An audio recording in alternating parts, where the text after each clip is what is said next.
Welcome back everyone, it's Aric from Rare Candy, and today I'm coming at you with another Evolving Skies countdown. This set did reintroduce us recently to Dragon-type Pokemon, powerful cards like Rayquaza VMAX that can one-shot anything, Umbreon VMAX with its powerful Dark Signal ability, Flaaffy that can accelerate Lightning Energy, and plenty more truly impressive additions to the Pokemon TCG. But yeah, today's cards are none of those things at all. Today we're back taking a look at my picks for the top 5 worst cards from Evolving Skies, including also my picks for the Worst Pokemon V and VMAX as well. But the only rule I'm really going to apply to this countdown is that the only Pokemon that are eligible to appear are going to be fully evolved or unevolving Pokemon. The reason for that is that the countdown today otherwise would kind of just degenerate into a list of bad 60 HP basics that do 10 damage instead.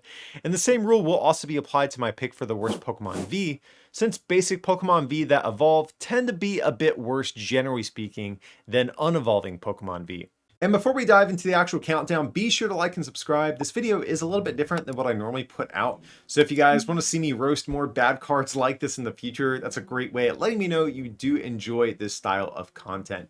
But on the other hand, if you do prefer a countdown that's maybe a little bit more optimistic, I will have linked down below in the description my recent video I did for my top 10 best cards from Evolving Skies as well.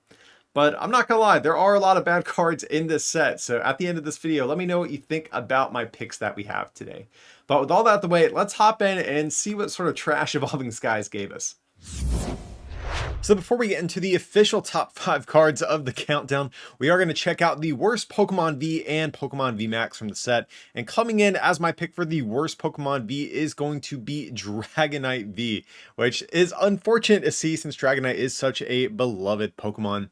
But Dragonite here has 230 HP, no weakness resistance, and 3 retreat cost, and 2 attacks. The first one for 2 colorless energy does 50, and goes through any effects on your opponent's active Pokemon. And its second attack for 2 water and a lightning energy does 250 and does 20 to each of your bench Pokemon. I think probably the best thing about Dragonite is the fact that it has no weakness, but other than that, most of the other attributes about this card are pretty poor. Yes, Shred will be able to go through things like Decidueye, just as an easy example, but only doing 50 damage at a time is not good enough to make Dragonite a valuable tech Pokemon for these sorts of matchups. And its other attack is just honestly kind of clunky to get set up. Frostmoth does not work on Dragon Pokemon, unfortunately, so that means if you do want to power up Dragonite, you're going to need some combination of Melanie, Frostlass, and or Flaaffy to get this thing up and running. And 250 just really isn't a great number right now, especially after tag teams have rotated. The difference between something like 250 and 170 is pretty minimal most of the time. And if you want to play a basic Pokemon V that can hit for this same amount of damage, Zacian V just does an immensely better job at doing the same thing. It's much easier to power up, has an amazing ability, and because it's a metal Pokemon, it can actually hit certain things in the format for weakness, whereas Dragon type Pokemon cannot. So as a result, Dragonite unfortunately is going to be my pick for the worst Pokemon V in Evolving Skies. And coming in hot as the worst Pokemon VMAX of the set, I am picking Flareon VMAX.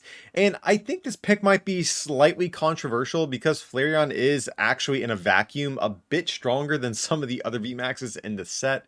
But let me explain. So Flareon is a new VMAX with the max detonate attack for a fire and 2 colorless. You discard the top 5 cards of your deck, and it does 100 for each energy card you discarded in this way. So in theory, you can do 500 damage with Flareon. It's a single strike Pokemon, which means it can use single strike energy. It hits a couple of popular Pokemon for weakness. So what's the issue with this card?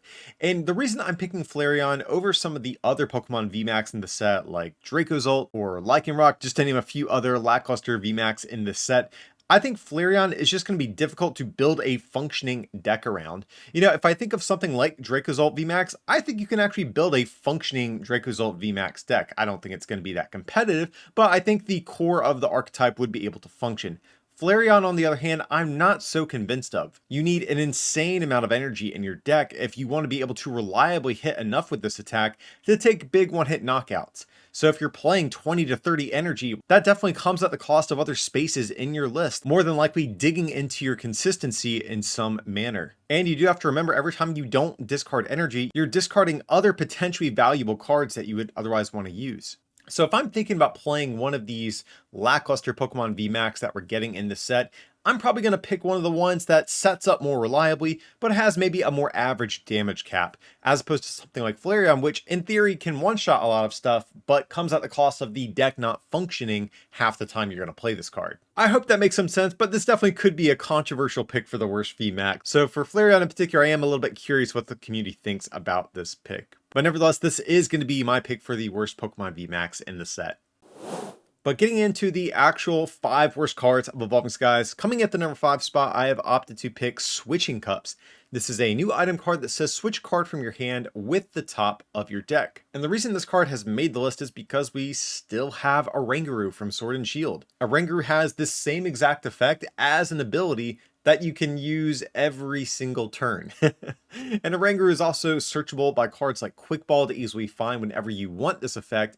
Whereas Switching Cups, you are going to have to run high counts of this card to get multiple uses of this effect. And if you don't have any supporters or other effects in your deck that can easily search this out when you need it, you are going to have to run high counts in your list. Whereas again, in the case of Oranguru, you just need 1 in your deck, and that's going to get the job done pretty much most of the time. So maybe once Oranguru rotates, we can potentially revisit this. Even then, I'm not so sure how good this card would do, but definitely in the short term, this card is pretty much near worthless. Taking the number 4 spot, we have Aroma Lady. This is a supporter card that says draw 2 cards if you do your active Pokemon recovers from all special conditions. So Aroma Lady could not be much worse of a supporter card if it tried. This is effectively a strict downgrade from Birdkeeper that we already have in the format. Yes, Birdkeeper does make you switch, unlike Aroma Lady, but it draws you an extra card, and it still eliminates your special conditions. Again, the only difference is you have to switch, and sometimes frequently that can actually be a good thing. Draw 2 cards is really, really poor, guys. The only time these sorts of effects have really been good is if they have a strong secondary effect like the old Professor Kukui, but healing your special conditions is not a strong effect. There's so many cards that can already do that, just like normal switching cards like Switch and Escape Rope, or again, in the case of Birdkeeper, that card does the exact same thing Aroma Lady does most of the time, but gets you an additional card in the process. There is almost zero reason you would ever want to play Aroma Lady in a deck. Coming in at the number 3 spot, we have Ursaring. And believe it or not, I actually do have some like minor positive things to say about Ursaring. 140 HP is like kind of okay for a stage 1. And being colorless means that you have a little bit more flexibility in terms of how you want to power this thing up. And 110 can 2-shot base form Pokemon V a lot of the time, so there is that. But even with 140 HP being better than what we've seen on other similar stage 1s like Drizzile, just as an easy example, most stuff can still one-shot you regardless of this HP buff. And even though being colorless means you do have flexibility in terms of how you want to be powered up, I don't think Ursaring makes much of a compelling reason to want to power him up.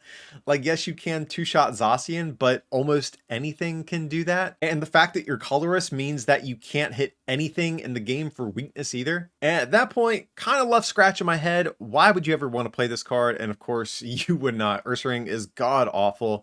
And now that I think about it, I actually can't even remember the last good Ursaring we got. So unfortunately, this is not going to change things, but fingers crossed, guys. Hopefully we'll get some justice for Ursaring one day and get one that's a little bit more competitive, but this is definitely not it. Coming in at the number 2 spot, we have Lilligant, a new stage 1 Pokemon. For a grass and colorless energy, it does 70 and you flip a coin. If heads, your opponent's active is now asleep. If tails, your opponent's active is now confused. 2 for 70 right out the gate here is already really bad. If we compare that to some of the other things in the format like Eternatus VMAX or Ice Rider Calyrex that can hit almost 300 damage for the same amount of energy, this card really does need a strong secondary effect to make any case to want to play it. And just inflicting these weak status conditions is not that, guys. So many decks right now are playing high switching cards, and especially with decks gravitating towards these powerful search engines like the Inteleon line, you can pretty much guarantee you'll have a switch whenever you do need it if your opponent is playing something like Lilligant, God forbid, and does try to put you asleep or confuse you. And effectively, this attack has around a 25% chance of actually being successful, because not only do you have to flip to put your opponent to sleep as an example, but also you have to flip in between turns to see if your opponent wakes up. That's 2 chances for your opponent to dodge this special condition. Same thing effectively for confusion. You have to flip for the effect, and your opponent has to flip if they do try to attack. And at that point, we're basically just doing 70 damage, and we're a stage 1 that's not even level ball searchable. So what are we doing here? Lilligant's just a god-awful card, guys. Absolutely no reason to play this. Coming in at number 1 for my pick of the worst card in Evolving Skies, we have Golduck. So actually, much like Lilligant, Golduck's another weak stage 1 here that can potentially confuse your opponent. Golduck has one attack that does 20 in automatic confusion, and its other attack for a water and colorless does 70. So man, if we look at this, at least Lilligant for 2 energy allowed us to potentially put our opponent asleep or confuse them. But with this, we have to attach 2 energy to just do a flat 70 and not even get any bonus effect from that. Yeah, I'm all the way good on this. I'm never going to use this attack. And at that point, the only attack that could be decent at some point in the game is Psybeam for a colorless energy. You can immediately just evolve, attach, confuse your opponent. But as I've already mentioned throughout this countdown, status conditions are so weak, guys.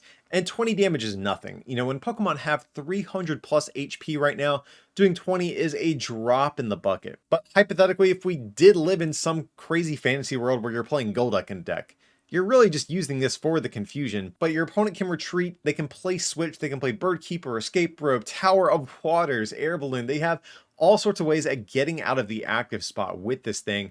And also, if we do really want to confuse our opponent, we still have Yellhorn in the format, and there's a variety of random basic Pokemon that you can play that can confuse your opponent for a single energy as well. So Golduck has, I think, literally no practical application that I can possibly think of. And all this kind of adds up to, like I said, make Golduck my pick here for the worst card in Evolving Skies. And that's going to wrap up our countdown for today. But there are a ton of cards in Evolving Skies, most of them actually being kind of bad, if I'm just being honest. So I'm sure there is some stiff competition for what could be your potential 5 picks here.